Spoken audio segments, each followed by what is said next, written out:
नमस्कार, मी प्राध्यापिका सौ सुषमा चंद्रकांत जंगम यूट्यूब चॅनलवर आपलं सहर्ष स्वागत आहे।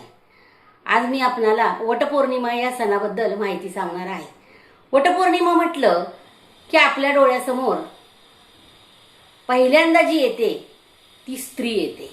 याचं कारण हा सण स्त्रियांनी साजरा करावा अशी आपली भारतीय परंपरा आहे असं मानलं जातं। खरं तर ज्येष्ठ शुद्ध पौर्णिमेला हा सण येतो। वटपौर्णिमेच्या सणापाठीमागं एक कथा आहे। ही कथा सत्यवान सावित्रीची कथा म्हणून ओळखली जाते, पण प्रत्यक्षातली कथा जी आहे ती भगवान शंकर आणि पार्वती एकदा कैलास सरोवरावर बसले असताना त्यांना या वटसावित्रीच्या व्रताविषयी विचारलं असताना शंकराने पार्वतीला सांगितलं की ब्रह्मदेवाची पत्नी सावित्री आहे आणि अश्वपती नावाचा एक राजा होता। त्या राजाला मुलबाळ होत नव्हतं आणि म्हणून त्यानं ब्रह्मदेवाची पत्नी सावित्री देवी हिची प्रार्थना करायला सुरुवात केली। त्यासाठी यज्ञ केला, उपवास केले आणि मग याच्यातून त्यांना ती देवी प्रसन्न झाली आणि तिनं वरदान मागण्यास सांगितलं। त्यावेळेला त्यांनी आपल्याला पुत्ररत्न व्हावं ही अपेक्षा केली, पण सावित्री देवीने सांगितलं की तुम्हाला पहिल्यांदा मुलगी होणार आहे आणि या अश्वपती राजाला पहिल्या राणीपासून जी मुलगी झाली तिचं नाव राजानं सावित्री असं ठेवलं। आता ही सावित्री हळूहळू मोठी व्हायला लागली आणि मोठी होत असताना राजाला प्रश्न पडू लागला की माझी ही देखणी सुंदर मुलगी हिला पती मिळवून द्यायचा तो तिच्या योग्यतेचा असला पाहिजे आणि म्हणून मग त्यानं त्या काळामध्ये पण ही पद्धत होती। या अश्वपती राजानं आपल्या मुलीला सांगितलं की तुला हवा तसा वर शोध तू, आणि मग ही सावित्री रथामधून आपल्या सख्यांना घेऊन जंगलामध्ये गेली। मग ती फिरत जात असताना तिला जंगलामध्ये सत्यवान भेटला आणि सत्यवानाबरोबर तिच्या धार्मिक, राजकीय, सामाजिक अशा जवळजवळ 4 दिवस चर्चा चालल्या होत्या आणि त्या चर्चेतून सावित्रीच्या लक्षात आलं की आपल्याला योग्य असा हाच आहे आणि म्हणून तिनं त्याची निवड केली आणि परत आपल्या देशामध्ये आली। आपल्या देशामध्ये परत आल्यानंतर तिनं आपल्या वडिलांना सांगितलं की असा मला एक निर्वसित राजपुत्र मिळालेला आहे, पण तो असा बुद्धिमान आहे आणि मी त्याच्याशीच लग्न करणार आहे। खरं तर राजाला प्रश्न पडला की हा निर्वसित राजपुत्र आणि याच्याबरोबर आपली मुलगी कशी राहणार। निर्वसित म्हणजे त्या सत्यवानाच्या वडिलांचं नाव होतं द्युतसेन। शाल्व राज्याचा तो राजा होता, पण हे द्युतसेन आंधळे होते। यांचा पराभव करून त्यांचं राज्य हरण करून घेतलेलं होतं आणि त्यांना राज्यातून हाकलून दिलेलं होतं। मग हा द्युतसेन, त्यांचा मुलगा सत्यवान आणि पत्नी हे तिघही जंगलामध्ये येऊन राहिलेले होते। पण सत्यवान हा बुद्धिमान होता, राजाही बुद्धिमान होता। अशा वेळेला त्यांचं चालूच होतं की आपलं राज्य कसं परत मिळवायचं आणि मग सावित्रीनं सांगितलं, त्यामुळे तो निर्वसित होता। त्याच वेळी नारद या सावित्रीच्या वडिलांजवळ आलेले होते। मग सावित्रीनं हट्ट धरला की मी लग्न करीन तर त्यांच्याशीच। नारदाने सांगितलं की सत्यवान अल्पायुष्य आहे, 1 वर्षभर, बरोबर या दिवशी 1 वर्ष झालं की त्याचा मृत्यू लिहिलेला आहे आणि तो त्या दिवशी जाणार आहे आणि मग तू अशा मुलाबरोबर कशासाठी लग्न करते। पण सावित्रीनं ऐकलं नाही। तिनं सांगितलं की मी लग्न करेन तर याच मुलाशी, मी दुसऱ्या मुलाशी लग्न करणार नाही। आणि मग नारदाने सांगितलं की ठीक आहे, अश्वपतीला सांगितलं की परवानगी द्या तिला तुम्ही लग्न करायला। आणि मग सत्यवानाचा आणि सावित्रीचा विवाह ठरवला, थाटामाटात विवाह पार पडला। पण सत्यवानाच्या आई वडिलांना, सावित्रीच्या आई वडिलांनी किंवा नारदांनी सांगितलं नाही की तुमच्या मुलाचा मृत्यू होणार आहे। त्यांना काहीही माहीत नव्हतं। सावित्रीला फक्त माहीत होतं की आपल्या पतीचा मृत्यू होणार आहे। आणि मग अशा तऱ्हेनं वर्ष झालं, ज्येष्ठ शुद्ध पौर्णिमा आली। त्याच्या अगोदर 3 दिवस सावित्रीनं दशमीपासून व्रत केलं। निर्जली उपवास त्याला म्हणतात। ती पाणीही न पिता तिनं 3 दिवस व्रत केलं, उपवास केला आणि 4थ्या दिवशी हा ज्येष्ठ शुद्ध पौर्णिमेचा दिवस आला। त्या दिवशी ही सावित्री आपल्या पतीबरोबर लाकडं तोडण्यासाठी त्यांच्या बरोबरीनं गेली। मग वडाच्या झाडावर तिथं ते वाळलेली लाकडं तोडण्याचं काम सत्यवान करत होती आणि करता थकल्यामुळे ते खाली आले आणि पाणी पिऊन सावित्रीच्या मांडीवर डोकं ठेवून झोपलेले असताना अचानक त्यांना चक्कर आली आणि बेशुद्ध पडले आणि त्यांचा मृत्यू झाला। सावित्रीला हे सगळं माहीत होतं। मग सावित्रीनं पाहिलं की यमराज आपल्या पतीचा प्राण घेऊन जात आहेत। मग सावित्रीनं त्यांच्या पाठलाग केला, आपल्या पतीला तिथंच झाडाखाली ठेवलं आणि त्यांचा पाठलाग करून त्यांच्याबरोबर धर्म, शास्त्र, राजकारण, अध्यात्म अशा विविध विषयांवर सावित्रीनं चर्चा केली। आणि ही चर्चा ऐकल्यानंतर यमदेवांना वाटलं की अरे अशी ही बुद्धिमान स्त्री आणि खरंच खूप बुद्धिमान आहे आणि मग आपण हे असं करणं चुकीचं आहे. मग त्याने तिला सांगितलं की ठीक आहे, तू इथंपर्यंत माझ्या पाठोपाठ आलेली आहेस, तर तू वरदान माग, मी तुला वर देतो, तुला 3 वरदानं मी देतो. मग 3 वरदानं दिल्याबरोबर तिनं पहिलं वरदान मागितलं की माझ्या सासऱ्यांचं आंधळे पण दूर व्हावं, त्यांना डोळे यावेत. आणि दुसरं वरदान मागितलं की त्यांचं राज्य त्यांना परत मिळावं. आणि तिसरं वरदान तिनं मागितलं की मला 100 पुत्र व्हावेत. तिन्ही वरदानं यमराजाने देऊन टाकली आणि नंतर त्यांच्या लक्षात आलं की ही तिन्ही वरदानं दिल्यानंतर सावित्रीला जर 100 पुत्र व्हायचे असतील तर त्यासाठी तिचा पती जिवंत करणं गरजेचं आहे. आणि मग यमदेवाने तिच्या पतीला जिवंत केलं आणि मग त्यानंतर सत्यवान सावित्रीला ते राज्य मिळालं, तिच्या वडिलांना राज्य मिळालं, वडिलांचे डोळे परत आले आणि मग ते शाल्व राज्याचा राज्यकारभार सत्यवान सावित्रीनं पुढं असंख्य वर्ष केला. अत्यंत सुंदर असं राज्य त्यांनी केलं. पण ज्या दिवशी ही घटना घडली त्या दिवसापासून वटसावित्रीची पूजा करण्याची पद्धत आली. तर सावित्री ही ऍक्च्युली ब्रह्मदेवांची पत्नी, तिच्या नावावरून या सावित्रीला हे सावित्री नाव पडलं होतं. मग त्यामुळे आपल्या भारतीय संस्कृतीमध्ये या दिवशी स्त्रिया आपल्या पतीला दीर्घायुष्य मागण्यासाठी, पतीच्या आयुष्याची मागणी करण्यासाठी हे व्रत करतात, हा उपवास करतात. दुसरं असं की वडाचं झाड का. आता ही कथा आपण बघितली तर कथेचं सार वगैरे ह्या गोष्टी सगळ्या आपण पाहूया, पण याच्या पाठीमागं शास्त्रशुद्ध गोष्टी पण आहेत. आणि वडाच्याच झाडाखाली का. वड आणि पिंपळ हे खूप मोठे वृक्ष मानले जातात आणि हजारो वर्ष वडाचं झाड जगतं. पिंपळ वृक्षाला तर श्रीकृष्णानं हे माझं स्थान आहे असं म्हटलेलं आहे आणि वडाच्या झाडाखाली शंकरांचं वास्तव्य असतं असं म्हटलेलं आहे. वडाच्या झाडाला पारंब्या येतात आणि त्या पुन्हा जमिनीमध्ये जाऊन पुन्हा नवीन झाडं निर्माण होतात असंही मानलं जातं.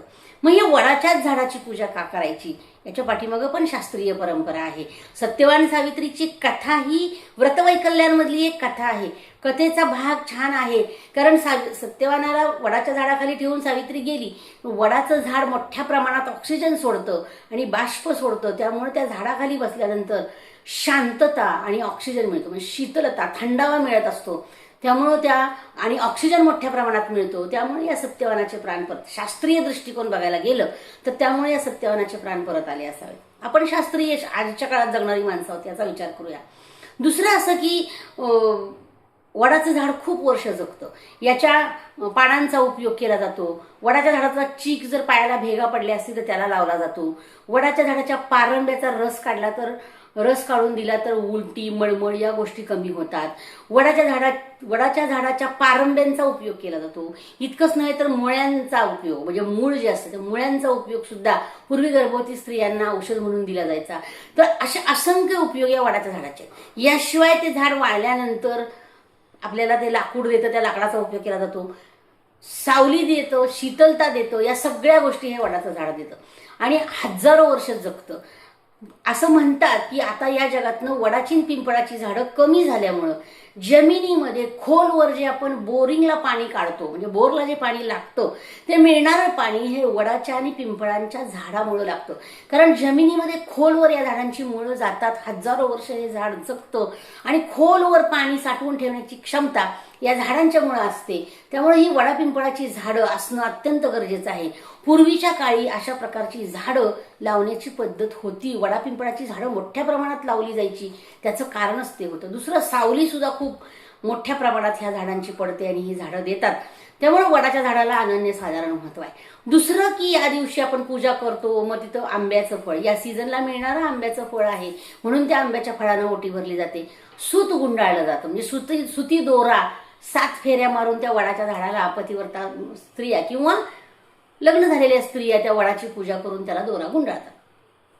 7 फेऱ्या मारून का, तर 7 जन्म मला हाच नवरा मिळावा ही भारतीय संस्कृती.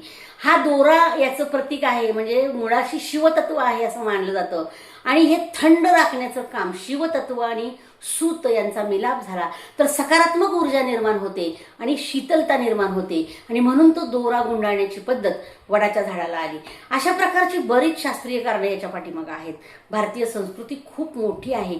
निव्वळ कोणताही सण किंवा परंपरा याच्या पाठीमागं धार्मिक कारण तर ठेवलंच, पण त्याच्याही पाठीमागचं शास्त्रीय कारण जिवंत राहावं म्हणून धार्मिक कारण इथं ठेवलं.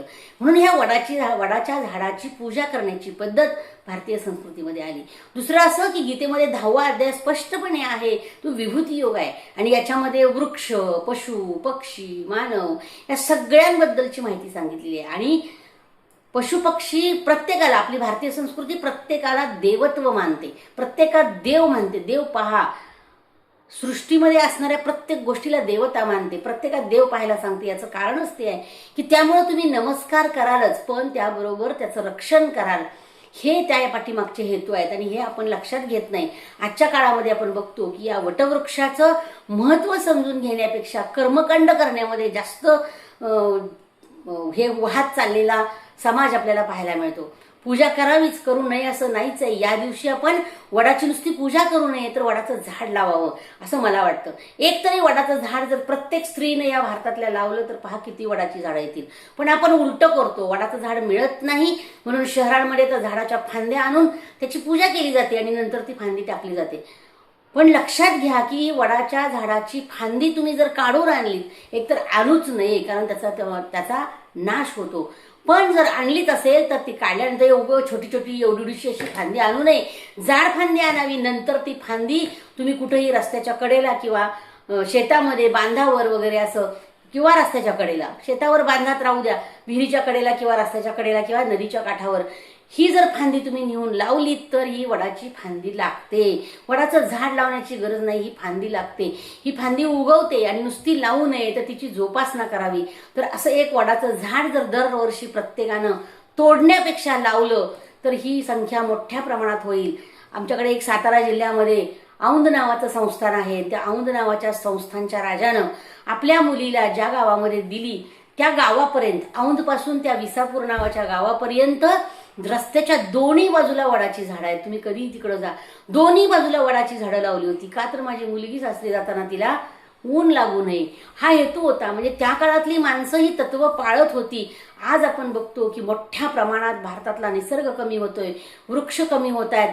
आमचे तुकाराम महाराज म्हणाले होते की वृक्षवल्ली आम्हा सोयरी वनचरी पक्षीही सुस्वरे आळविती. इतकं महत्त्व वृक्षांना आमच्या भारतीय संस्कृतीमध्ये दिलेलं आहे आणि म्हणून वृक्षाला अत्यंत महत्त्व आहे. वटवृक्षाची पूजा करा, त्याला धागा बांधा, त्याची पूजा करा, नमस्कार करा. तिथं येणाऱ्या स्त्रियांनी एकमेकीला कुंकू लावून त्यांना नमस्कार करा. पतीचं दीर्घायुष्य जरूर मागा, पण याच्या पाठीमागचा एक हेतू लक्षात घ्या की एकतरी वडाचं झाड लावा, वटवृक्षाची पूजा करा, वडाच्या झाडाखाली सावलीत राहा, त्याचे उपयोग जाणून घ्या आणि खऱ्या अर्थानं हा सण साजरा करा. आपल्या भारतीय संस्कृतीचे सण याच सणापासून सुरू होतात. वट सावित्रीचा वड इथून सुरुवात होते आणि शेवट आपला अक्षय तृतीयेपर्यंत होतो. असे हे 12 सण 12 महिन्यांमध्ये दिले गेलेले आहेत. तेव्हा अशी ही वटसावित्रीचा महिमा, सावित्रीची कथा ऐकणं आणि पूजा करणं एवढ्यामध्ये न घाता पुरणपोळीचा स्वयंपाक खाणं हे सगळं करा, जरूर करा. याच्या पाठीमागचे अर्थ चांगलेच आहेत, पण त्याबरोबर वडाचा खरा अर्थ समजून घ्या आणि एक तरी वडाचं झाड या वटपौर्णिमेच्या दिवशी प्रत्येक स्त्रीनं, कुणालाही म्हणू नका, प्रत्येक स्त्रीनं जिथं जागा उपलब्ध होईल तिथं लावा.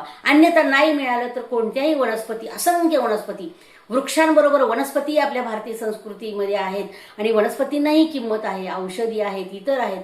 कोणती ना कोणती एक वनस्पती जरूर या दिवशी तुम्ही लावा, कारण या सीझनमध्ये पावसाळा सुरू झालेला असतो आणि पावसामध्ये वृक्ष वनस्पती येतात.